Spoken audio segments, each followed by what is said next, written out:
People killed and a third injured in a Point Loma shooting. Thank you for joining us tonight. I'm Jim Avila, in for Kimberly Hunt and Wale Alayu.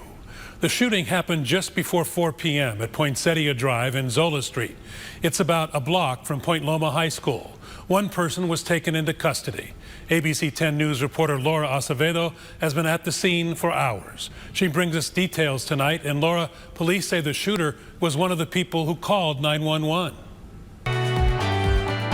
That's right. Detectives say the suspected shooter was one of several who called 911 after the shooting. Police say they were able to take him into custody as they were arriving, responding to the scene. They also tell us they found a shotgun in the front yard.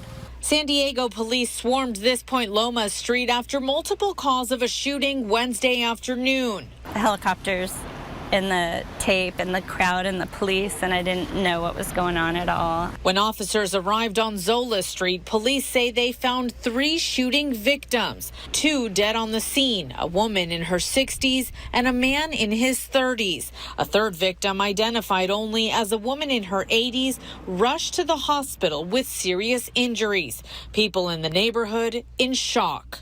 5 minutes after I got here, the ambulance left, and then there was also a fire truck. They left shortly after that, too. Though early in their investigation, police say they believe the woman in her 80s was shot by her son.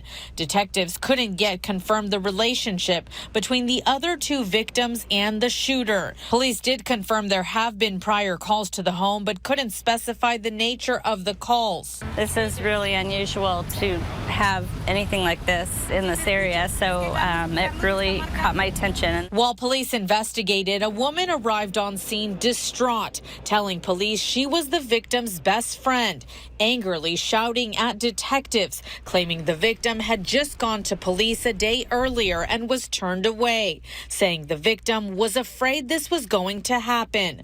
Homicide detectives told us they were working to corroborate that information to figure out what happened. The shooter has only been identified as a 60-year-old man. I just want to send prayers out to the victims and the victims' families. Police say they are getting a search warrant for the home as part of their investigation. They're asking anyone with information about what happened here this evening to give homicide detectives a call. In Point Loma, Laura Acevedo, ABC 10 News.